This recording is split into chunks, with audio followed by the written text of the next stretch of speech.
Here we have the new 2024 Cadillac CT5. Now this one comes in the premium luxury trim level in the beautiful radiant red tint coat. And then we have Sahara beige leather interior.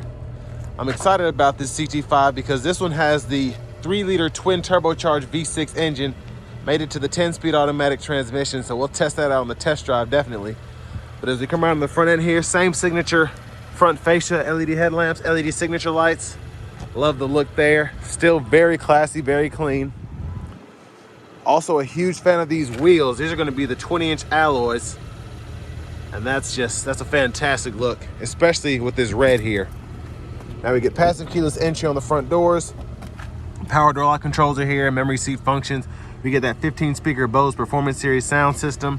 And then we have one-touch automatic up and down windows on all 4 doors. Power mirror controls are here. And then we do have blind spot monitors in our side mirrors.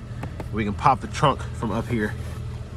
Electronic parking brake, hood release. We do get a power tilt and telescoping steering wheel. And there's our power driver's seat. Power driver's seat. We do get 4-way power lumbar support here. But a big shout out to Cadillac of Murfreesboro for allowing me to review this CT5 today. I'll leave a link below in the description. But we're gonna check out the leg room. I have that seat up front adjusted for someone of my size, being 6'3" with longer legs. So let's see how I can sit behind myself. So leg room is actually pretty good. Now headroom could be better back here, but they try to do something here because you do have the ultra view roof on this one in particular. So that does lower the headliner a little bit, but you only have a little bit of a gap there before it starts slanting back. But I mean, other than that, not bad space back here at all, especially for a 4-door car. Rear AC vents are there, 12-volt, a USB-C charge port, seat back pockets on both sides. And then our middle seat does fold down. Bottle holders are right there. And then we do have a grab handle. You could probably hang a plastic hanger there if you need to, or a couple metal hangers. I like this trim though. That black looks very, very sophisticated. I love how it reflects off that sunlight too. But let's make our way towards the back. So to the back end here, we do get our LED tail lamps, dual exhaust. Take a quick look underneath the vehicle. And now we'll go ahead and pop the trunk. And pretty good space back here. It's a little skinny because these little pillars here, but I do like that we have the side pocket that we can keep stuff in the back there that we don't want rolling around. And then we have a little storage compartment here.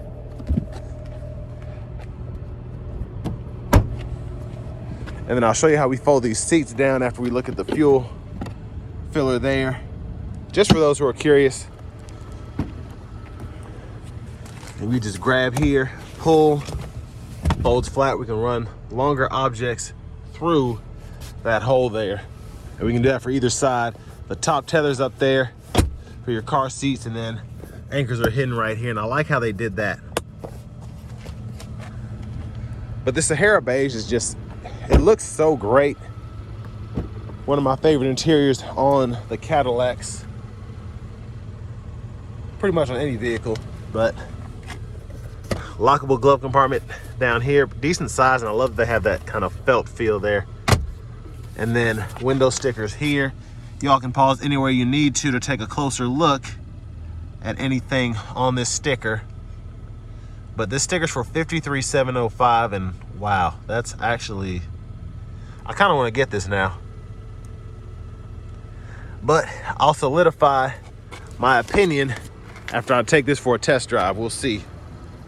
But I mean, getting a premium luxury like this, just equipped the way it is, being under 55 grand, pretty impressive. And there's that twin turbo V6.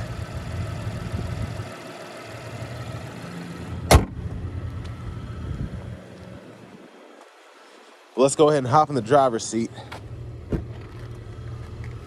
And what makes this even more impressive is, I think that's what the CT5V had, so weird.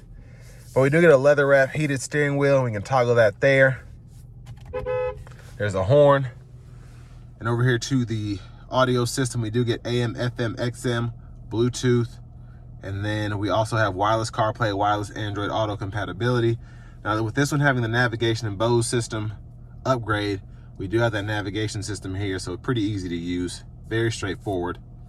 Wi-Fi hotspots available. We have dual zone automatic climate controls, so we can use either the screen here or the buttons and knobs down below to adjust to our desired temperature there. And we also have 3-stage heated cooled front seats. Now for the settings, you can go in here, change your time and date, language there. To connect your phone, pretty easy to do. Just find My Cadillac on your Bluetooth device. And then we have rear seat reminder, buckle to drive, and teen driver available. We even have a valet mode, so. Love the backup camera, and I love that it takes up this whole screen here. It's nice and big. You can see everything. Guidelines follow you as you turn the steering wheel. I would like to have a backup or a front-facing camera, but I guess we don't get that here. Now over to the drive modes, we can adjust those down here. We do have My Mode, Tour, Sport, and then Snow and Ice. And then we have our traction control, automatic brake hold, and auto stop toggle there.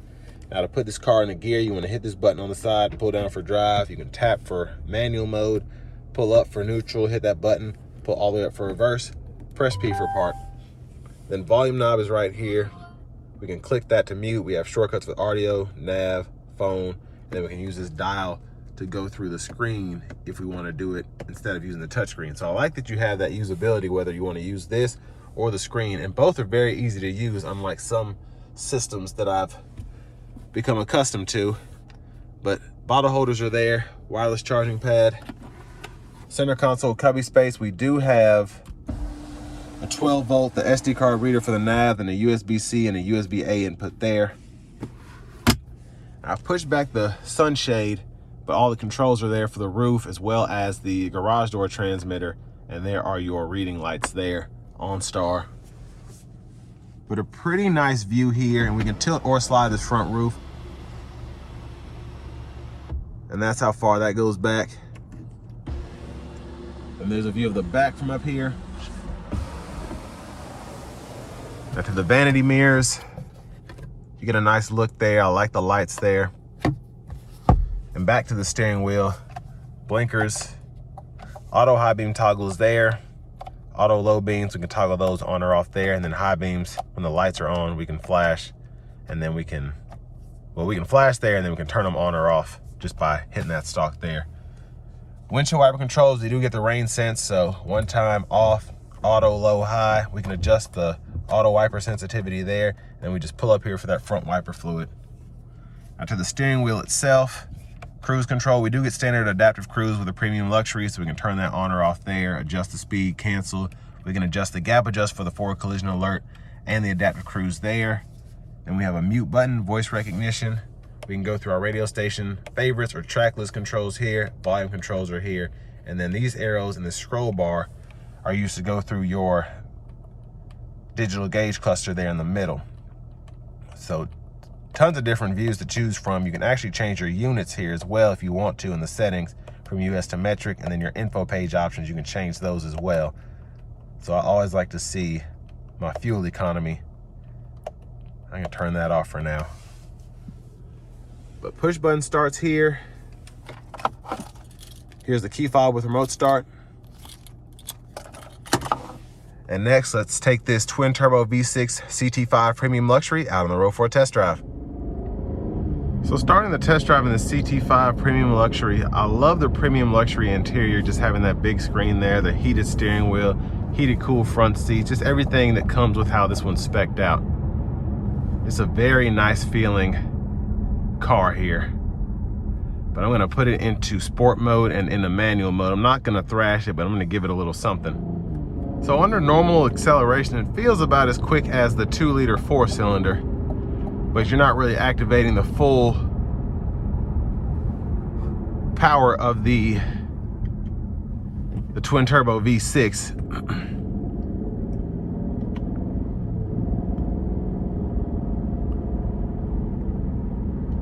We'll give it a little pull here though.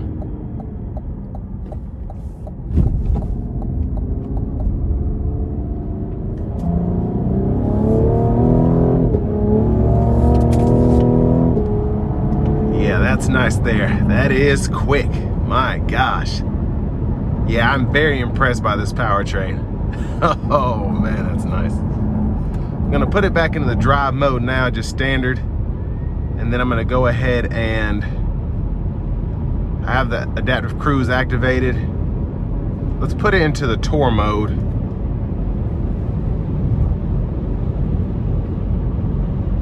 Now, even with these 20-inch alloy wheels, excuse me, the ride quality is very nice, very smooth, very collected.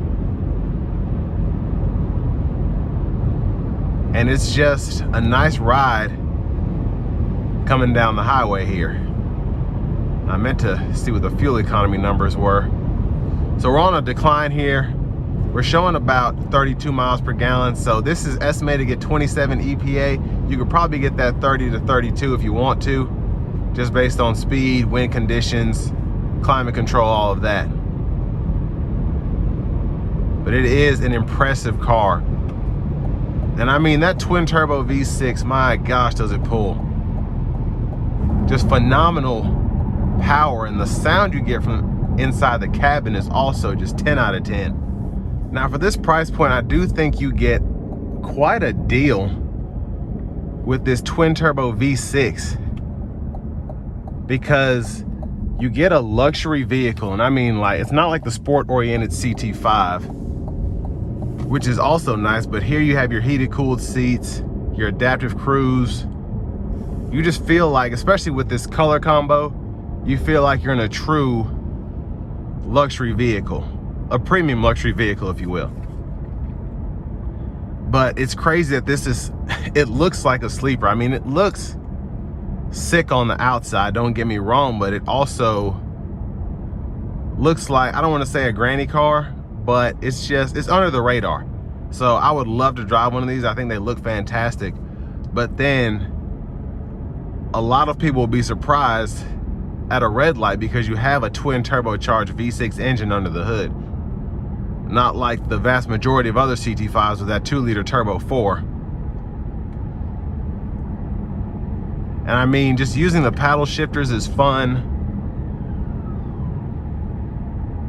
Again, the ride quality is good, very good to have 20-inch alloy wheels here. And for that 90% of the time, you're probably not trying to smoke somebody. You're able to get great fuel economy, again, for a twin turbo V6 setup. But I think compared to other options, again, with this being a sleeper powertrain, it's kind of hard to compare. You could compare it to maybe a Audi RS5, maybe, but it's just, or even a BMW 5 Series. But Cadillac's in a realm of its own because they don't try to have the best driving sports cars. They just want to have something that feels luxurious and kind of keeps you at a price point that isn't trying to match some of the competition. But just an impressive car inside and out. And this will bring me to the end of my review of the 2024 Cadillac CT5 Premium Luxury with a 3-liter twin turbo V6.